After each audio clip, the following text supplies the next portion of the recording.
안녕하세요. 인공지능 빅데이터 강사 강지영입니다.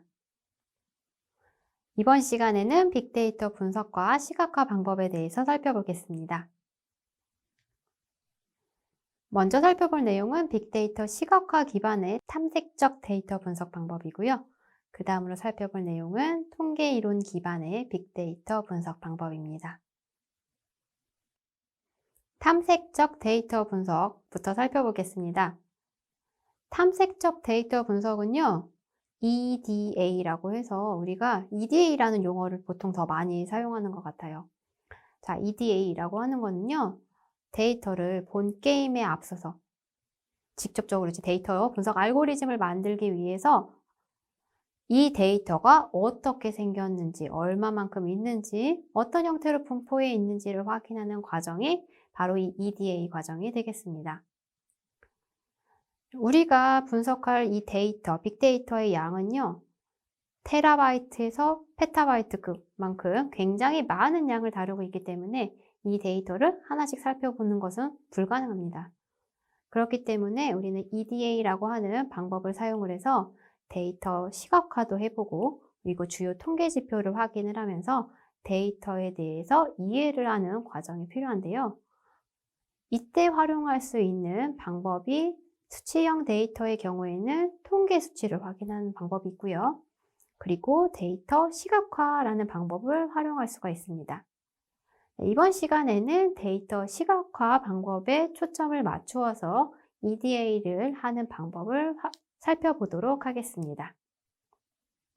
탐색적 데이터 분석은 우리가 존재한다고 믿는 것들은 물론이고 존재하지 않는다고 믿는 것들을 발견하려는 태도, 유연성, 그리고 자발성이다 라는 말을 했다고 합니다.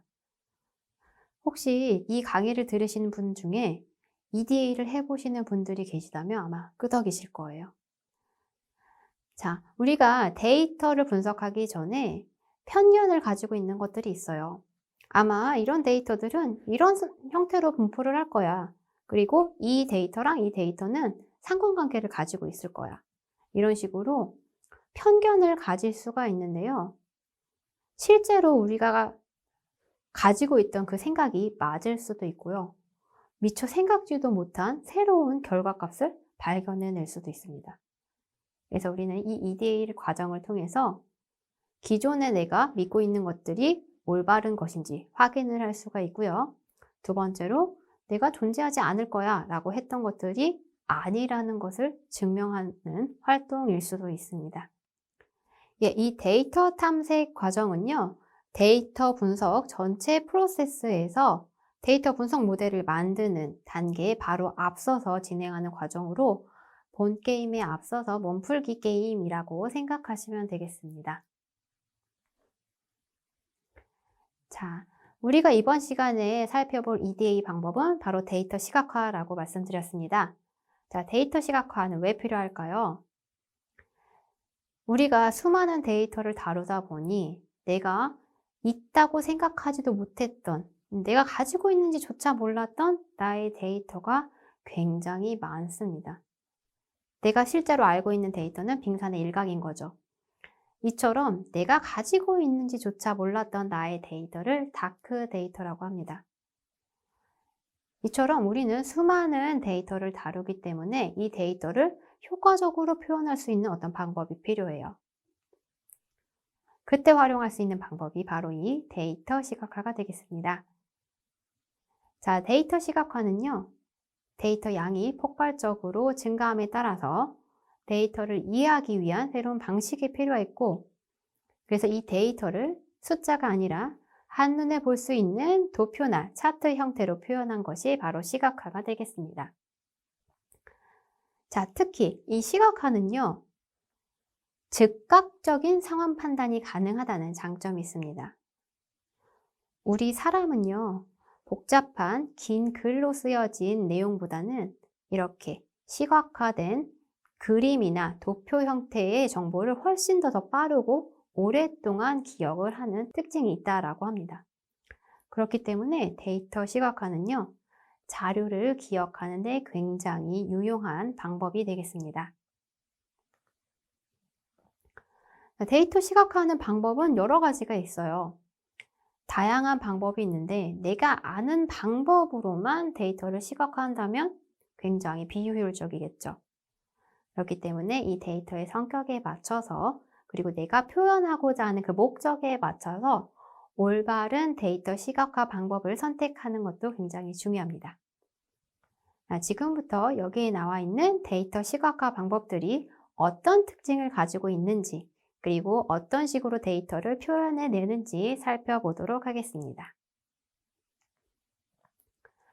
자, 첫 번째로 살펴볼 내용은 시간 시각화입니다.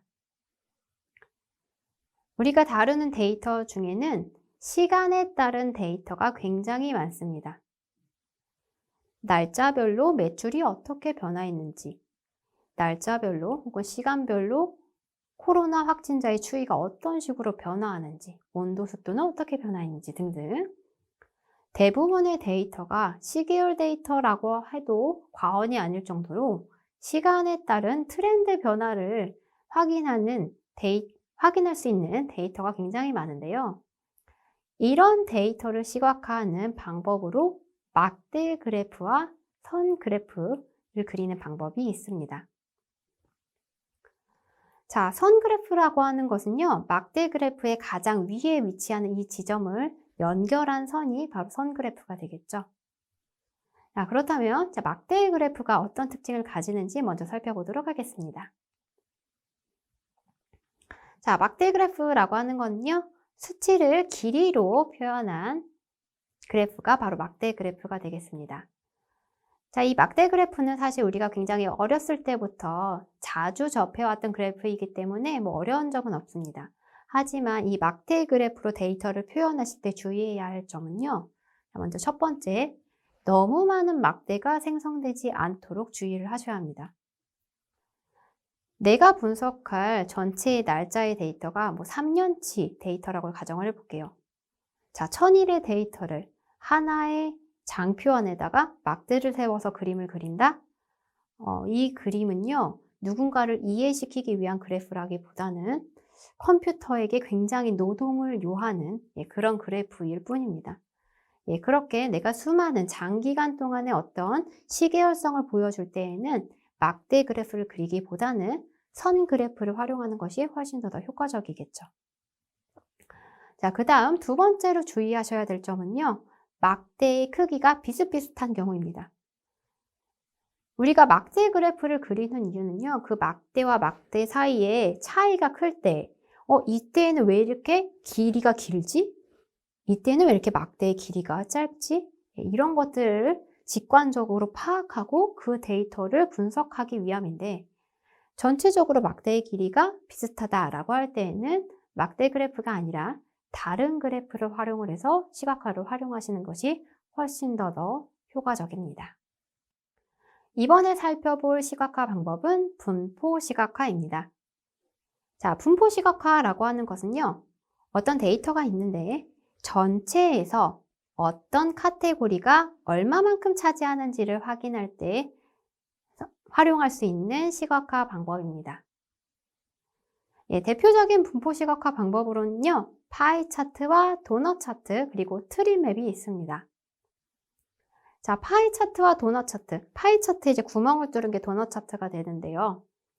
이 파이 차트나 도넛 차트는 전체 면적을 이제 100%로 두고 거기에서 해당 필드가 차지하는 영역을 면적 혹은 이제 길이로 표현한 것이 파이 차트, 도넛 차트가 되겠습니다. 자, 트리맵이라고 하는 것도요, 마찬가지로 면적으로 이 데이터가 얼마만큼 차지하는지를 쉽게 볼 수 있는 그래프가 됩니다.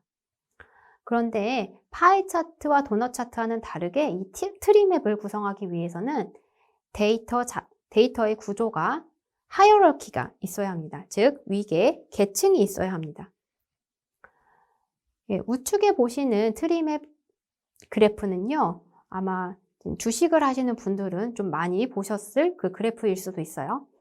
어떤 섹터별로, 어떤 분야별로 지금 현재 주가의 흐름이 어떻게 변화하고 있는지를 한눈에 보기 좋게끔 표현한 그래프입니다. 즉, 이런 그래프를 그리기 위해서는 어떤 섹터에 어떠한 종목들이 존재하는지 데이터가 위계 질서를 가지고 있는 형태여야지만 이렇게 트리맵을 그릴 수가 있습니다. 그 다음으로 살펴볼 시각화 방법은 관계 시각화입니다.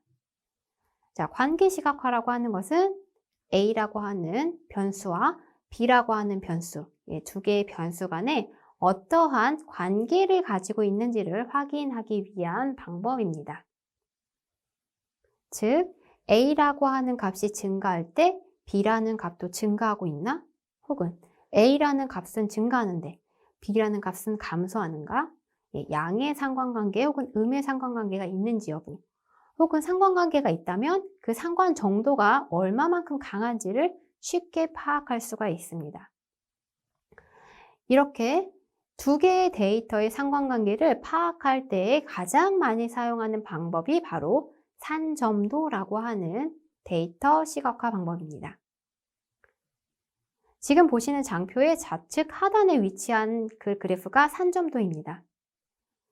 지금 보시는 산점도는 X축의 데이터가 커지면 커질수록 Y축의 데이터는 줄어드는 음의 상관관계를 보이는 두 개의 변수를 시각화해 놓은 그래프가 되겠습니다. 이 산점도의 각각의 점의 크기에 크기를 반영한 것이 바로 버블 차트가 되겠습니다. 그 다음에 우측에 위치한 그래프는 히스토그램입니다. 지금 여기서 보시는 히스토그램은 세 개의 변수에 대해서 각각의 변수가 어떠한 분포를 보이는지 시각화해 놓은 그래프입니다. 이번에 살펴보실 시각화 방법은 비교 시각화입니다. 자, 비교 시각화라고 하는 것은요, 여러 개의 변수를 한눈에 볼 수 있는 시각화 방법입니다. 지금 보시는 차트는요, 히트맵을 그린 차트인데요. 자, X축에는 이어 연도별 데이터 정보가 들어있고요. Y축에는 month, 월별 정보가 들어있습니다. 자, 이 데이터를 봤을 때요. 연도가 증가하면 증가할수록 색상이 진해진다는 것을 확인하실 수가 있고요. 그리고 월별 데이터를 봤을 때 6월, 7월, 8월 여름철의 데이터가 굉장히 색상이 상대적으로 진하다는 것을 확인하실 수가 있습니다. 즉, 이 색상값만 보고도요. 색상값이 어느 부분이 진하다는 것을 한눈에 우리가 파악을 해서 이 데이터는 연도가 커지면 커질수록 그리고 여름철에 굉장히 많은 양의 데이터를 가지고 있구나라는 것을 쉽게 확인하실 수가 있습니다. 자, 이런 비교 시각화는요, 우리가 데이터를 분석할 때 도대체 내가 어디서부터 어떻게 분석을 해야 하지? 이런 난관을 겪게 되시는 경우가 많은데요. 자, 그때 시작점을 제시해주는 좋은 역할을 해줍니다. 자, 이런 히트맵 그래프를 여러분들이 보셨어요. 자, 그렇다면, 이런 데이터 분포라고? 그러면 여름철의 데이터를 좀 더 면밀히 봐야겠는데? 라든지, 혹은 과거 데이터보다는 몇 년도 이후의 데이터를 보는 것이 훨씬 더 의미가 있겠어? 라든지, 그런 식으로 데이터 분석의 시작점을 찾는 데에도 굉장히 좋은 결과를 낼 수 있는 시각화 방법이 되겠습니다. 이번에 보실 비교 시각화 방법은요, 나이팅게일 차트로 유명한 스타 차트입니다. 지금 보시는 이 그래프는요, 1858년 크림 전쟁에서 사람이 지금 많이 죽어가고 있는데 전쟁으로 인한 부상자보다 전염병에 의해서 희생되는, 전염병 때문에 죽어가는 사람들이 훨씬 더 많아요 라는 것을 증명해내기 위해서 나이팅게일이 직접 고안한 차트라고 합니다. 지금 보시는 그래프에서 보면요, 그 푸른색으로 나타난 것이 이제 전염병으로 죽어가는 사망자를 표시를 한 거고요. 붉은색으로 나타난 것이 전투 중 부상 때문에 사망한 사망자의 수를 나타낸 것입니다. 보시면 아시겠지만 파란색의 면적이 훨씬 더 넓죠. 자, 이렇게 값이 극명하게 비교가 되고 있습니다. 자, 이런 시각화 방법을 통해서 정부에게 지금 전쟁이 중요한 게 아닙니다. 의료시설을 개선해서 우리가 사망률을 감소시켜야 합니다라고 주장을 했다고 합니다. 이번에 살펴볼 시각화 방법은 텍스트 시각화입니다. 자, 텍스트 시각화라고 하는 것은요, 어떤 문서에서 어떤 단어가 많이 사용이 되었는지 그 빈도수를 기반으로 해서 시각화하는 방법입니다. 대표적인 텍스트 시각화 기법으로 워드 클라우드가 있습니다. 아마 이런 형태의 그래프, 이런 형태의 그림을 많이 보셨을 거예요. 여기에 나와 있는 큰 글자를 보고 나서 이 사람이 지금 이 긴 글에서 이런 단어를 많이 사용했구나. 많이 사용된 단어를 보고 우리는 그 글에서 어떤 뉘앙스로 어떤 내용을 말하고 싶어 하는지 금방 파악을 할 수 있겠죠. 그때 사용하는 시각화 방법이 바로 텍스트 시각화, 워드 클라우드 방법이 되겠습니다. 또 우리가 자주 사용하는 시각화 방법 중에 하나가 바로 이 공간 시각화입니다. 자, 공간 시각화는요, 데이터와 공간의 관계를 다양한 방법을 통해서 버블의 크기라든지 혹은 색상의 진하기라든지 등을 활용을 해서 표현한 방식이 되겠습니다. 이런 공간 시각화를 하기 위해서는 해당 데이터가 어느 위치에서 발생했는지 위도, 경도 데이터가 함께 필요한데요. 자, 이런 데이터를 활용을 해서 지도 위에 해당 지역에서 얼마만큼 많은 양의 데이터가 발생을 했는지 쉽게 보는 사람을 이해시킬 수 있기 때문에 자주 사용하는 시각화 방법 중에 하나가 되겠습니다. 데이터 분석 모델에 대해서 살펴보겠습니다.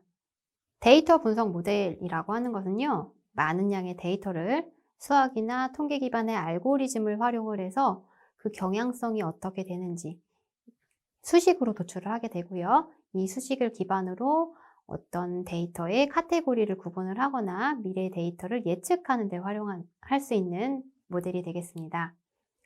자, 이러한 데이터 분석 모델의 종류는요, 크게 분류 분석 모델, 회귀 분석 모델, 군침 분석 모델, 연관 분석 모델로 나누어서 볼 수가 있습니다. 자, 이 중에서 가장 많이 사용하는 분석 모델은 바로 분류 분석과 회귀 분석 모델입니다. 자, 분류 분석 모델은요, 해당 데이터가 어떤 카테고리에 속하는지 판단할 때 사용하는 모델이 바로 분류 분석 모델입니다. 그리고 그때 사용하는 대표적인 알고리즘으로는요, 의사결정나무, 랜덤 포레스트, SVM, KNN 같은 알고리즘이 존재합니다. 그 다음에 살펴볼 데이터 분석 모델은 회귀 분석 모델입니다. 회귀 분석 모델은요, 예측하는 값이 어떤 카테고리가 아니라 연속적인 숫자 값입니다. 즉, 미래의 집값이 어떻게 될까? 혹은 내일의 매출은 어떻게 변화할까? 등등 어떤 숫자 값을 예측할 때 활용하는 게 바로 회귀 분석이고요. 이때 적용할 수 있는 알고리즘이 선형회귀, 또 의사결정나무 랜덤 포레스트, SVM, KNN과 같은 알고리즘을 적용하실 수 있습니다. 그 다음에 살펴볼 내용은 군집 분석입니다. 군집 분석은 주어진 데이터를 어떤 특성에 따라서 유사한 것끼리 묶어내는 알고리즘이고요. 대표적인 군집 분석 알고리즘은 K-민즈라고 하는 알고리즘이 있습니다. 그 다음 살펴볼 연관 분석이라고 하는 알고리즘은요, 특정 사건들의 상호 연관성을 판단하는 규칙입니다. 어떤 이벤트가 발생했는데 이 이벤트가 발생했을 때 다음 이벤트가 발생할 확률은 얼마나 되지? 이 두 이벤트 간의 연관성은 얼마나 되지? 를 분석을 할 때 사용하는 방법이고요. 지지도, 신뢰도, 향상도라고 하는 지표를 계산을 해서 분석을 합니다. 자, 첫 번째로 살펴볼 분석 알고리즘은 의사결정나무입니다. 자, 의사결정나무에서 의사결정이라고 하는 이 단어 뜻 한번 생각을 해볼게요. 우리가 매일 하는 의사결정이 있죠. 오늘 뭐 먹지? 오늘 저녁에 뭐 먹지? 자, 그때 여러분들이 어떤 식으로 의사결정을 하시나요? 먼저 매콤한 거 먹을까? yes 또는 no. 매콤한 거 좋아 라고 했어요. 예를 들어서 자, 밥을 먹을까? 아니면 밥은 아니야. 그냥 분식을 먹을래. 예, 그거에 따라서 오늘 메뉴가 이제 결정이 되는 거죠. 예, 이런 식으로 우리가 어떤 의사결정을 할 때는요, 어떤 조건을 먼저 주어지고요. 그 조건의 결과에 따라서, 그 조건에서 내가 어떤 결과를 선택을 하느냐에 따라서 최종적으로 의사결정을 하게 됩니다. 자, 우리가 지금 하는 이런 의사결정을 그대로 수학적인 알고리즘을 통해서 적용을 한 게 바로 이 의사결정 나무입니다. 자, 의사결정 나무라고 하는 것은요, 의사결정 규칙을 나무 구조로 나타내서 전체 데이터를요, 몇 개의 소집단으로 구분할 때 활용하는 방법이 바로 이 의사결정 나무입니다. 자, 지금 보시는 화면에는요, 의사결정 나무가 두 개가 있어요. 자, 좌측은요, 분류 알고리즘을 위한 의사결정 나무고요. 우측에 위치한 그 그래프는 회귀 모델, 예측 모델을 만들기 위한 의사결정 나무가 되겠습니다. 자, 왼쪽에 있는 의사결정 나무는요, 어떤 꽃인지, 어떤 데이터가 들어왔을 때 이 꽃이 어떤 품종인지를 분류할 때 사용하는 의사결정 나무입니다. 그래서 꽃의 너비가, 사이즈가 어떻지, 꽃잎의 길이가 어떻지, 이러한 지표들을 계속 의사결정을 하면서 그러면 지금 이 데이터는 최종적으로 품종이 어떤 품종이야 이렇게 결정을 하게 되는 방식으로 분류 알고리즘, 데이터를 분류할 수 있습니다. 자, 이러한 의사결정 나무를 회귀식에 적용을 해볼게요. 자, 이럴 때에도 마찬가지로 조건이 있어요. 자, 이 조건을 만족하느냐 아니냐에 따라서 계속 분기를 타게 되고요. 마지막으로 어떤 분기에 도달했을 때 결국에 결론적으로 이 예측값은 얼마야? 매출은 200만 원이야? 100만 원이야? 이런 식으로 결정을 하는 방식이 의사결정 나무의 회귀 알고리즘 적용 사례가 되겠습니다. 예, 이러한 의사결정 나무를 한 가지만 사용했을 때에는 상대적으로 정확도가 낮은 문제가 있습니다. 그리고 오버피팅 될 가능성도 굉장히 크고요. 그렇기 때문에 의사결정 나무를 활용을 할 때에는 보통 하나의 나무만 만드는 게 아니라 여러 개의 나무를 만들어서 우리가 최종적으로 분류 알고리즘이나 회귀 알고리즘으로 사용을 하는데요. 이렇게 여러 개의 나무를 심었다라고 해서 이름이 랜덤 포레스트라고 하는 알고리즘을 만들었습니다. 지금 보시는 이 랜덤 포레스트 알고리즘은요, 여러 개의 의사결정 나무가 존재해요. 그리고 각각의 의사결정 나무가 최종적으로 결론을 도출한 값을요, 마지막에 다수결의 방법에 의해서 투표를 통해서 대부분의 의사결정 나무가 어떤 값이라고 결론을 냈어 라는 그 값을 기반으로 최종적인 결론을 도출하는 방식으로 문제를 해결하는 알고리즘입니다.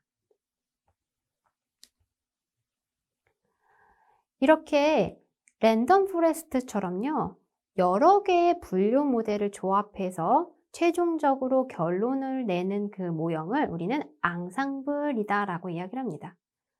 즉, 랜덤 포레스트는 대표적인 앙상블 유형 중에 하나가 돼요.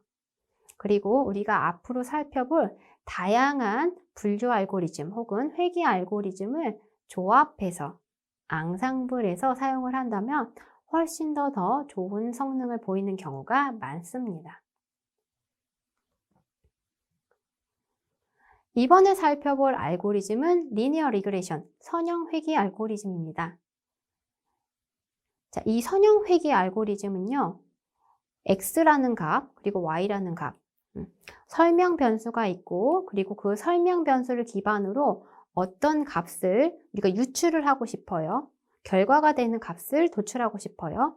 그때 그 x의 값과 y의 값이 어떤 수식으로 나타나는지, 즉 원인이 되는 값 x와 결과가 되는 값 y의 상관관계를 통계적인 기법에 의해서 분석하는 대표적인 회귀 알고리즘이 되겠습니다. 여기에서 나온 사례를 볼게요. 자, 부모의 키가 크다면 자식의 키가 클까요? 지금 데이터의 분포를 보면 예, 커요 라고 대답을 할 수 있겠어요. 자, 그런데 여기에서 그치는 것이 아니라 선형 회귀 알고리즘은요, 그렇다면 부모의 키가 몇 센치입니다. 그렇다면 자식의 키는 얼마예요? 라는 대답에도 답을 낼 수 있는 수식을 만들어내는 알고리즘입니다. 자, 이번에 살펴볼 알고리즘은 SVM이라고 하는 알고리즘입니다. 서포트 벡터 머신의 약자고요. 자, 이것은 이제 분류 알고리즘에도 활용할 수 있고 예측 알고리즘에도 활용할 수 있는데 우리는 분류 케이스에서 어떤 식으로 서포트 벡터 머신이 동작하는지 확인해 보도록 하겠습니다. 자, 동그라미라고 하는 클래스가 있고요. 네모라고 하는 클래스가 존재합니다. 이 동그라미 클래스와 네모 클래스를 분류하는 최적의 선을 한번 찾아보세요. 라고 했을 때 어떤 식으로 여러분들은 선을 그으시겠어요? 누군가는 이렇게 그을 수도 있을 거고요. 누군가는 이렇게 세로로 자를 수도 있겠고요. 이 SVM은요, 두 개의 집단이 있을 때 이 두 개의 집단을 가르는 최적의 선을 찾는 알고리즘을 제시를 하는데 그 최적의 선을 어떤 식으로 찾느냐? 먼저 서포트 벡터라고 하는 그 두 그룹의 가장자리에 있는 그 벡터를 찾고요. 데이터를 찾고요. 그 데이터의 간격을 마진이라고 정의를 합니다. 그리고 이 마진의 영역이 가장 넓어지는 그 선을 찾아서 그 선의 가운데 지점을 이 두 집단을 가르는 최적의 선이다라고 정의하는 방법이 바로 이 SVM이 되겠습니다. 그 다음에 살펴볼 알고리즘은 KNN이라고 하는 알고리즘입니다. K Nearest Neighbor의 약자고요. K개의 근처에 있는 이웃들을 기반으로 해서 내가 어떤 클래스에 속하는지, 어떤 카테고리에 속하는지 판단하는 알고리즘입니다. 자, 지금 보시는 그림에서요. 클래스 1은 네모로 표시가 되어 있고요. 클래스 2는 빨간색 세모로 표시가 되어 있습니다. 자, 이런 식으로 데이터가 분포해 있는데 새로운 데이터, 동그라미로 표시된 저 물음표에 있는 저 데이터가 들어왔을 때 저 물음표는 네모 클래스에 속할까요? 아니면 빨간색 클래스에 속하게 될까요? KNN 알고리즘은요, 이런 상황에서 주변에 있는, 가장 근처에 있는 데이터들을 봅니다. K는 1, 주변에 있는 데이터를 한 개만 볼 경우에 새로 들어온 데이터는요, 파란색으로 분류가 됩니다. 그런데 K는 3, 주변에 있는 데이터를 3개를 본다라고 설정을 했을 경우에는요, 주변에 있는 데이터를 봤더니 네모 하나, 세모 2개가 있네요. 이런 경우에는 세모로 이 새로운 데이터가 분류가 되게 됩니다. 즉, 이 KNN이라고 하는 알고리즘은 주변에 제일 가까운 K개의 데이터를 기반으로 해서 다수결로 내가 어떤 데이터에 속하는지 판단하는 알고리즘인데요. 지금 보신 사례와 마찬가지로 K값을 어떻게 설정하느냐에 따라서 결과가 천차만별이기 때문에 이 올바른 K값을 찾는 것이 굉장히 중요한 알고리즘이 되겠습니다. 이번에 살펴볼 알고리즘은 또 K로 시작하는 알고리즘이에요. K-means 알고리즘입니다. 이 K-means 알고리즘은요, 기존의 알고리즘과는 다르게 분류와 예측을 하는 알고리즘은 아니고요. 군집, 클러스터링을 하는 알고리즘입니다. 자, 클러스터링이라고 하는 것은요, 지금 주어진 데이터가 어디에 속할 것이야, 혹은 어떤 예측값을 낼 것이다 라고 예측할 때 사용하는 것이 아니라요, 이 주어진 데이터를 몇 개의 소그룹으로 묶었을 때 올바른 이 그룹핑이 되었는지를 하는 알고리즘이 바로 이제 클러스터링 알고리즘인데요. 이 K-means는요, 거리를 기반으로 데이터를 클러스터링하는 알고리즘이 되겠습니다. 자, 지금 보시는 화면처럼 데이터가 핑크색 네모 5개가 있어요.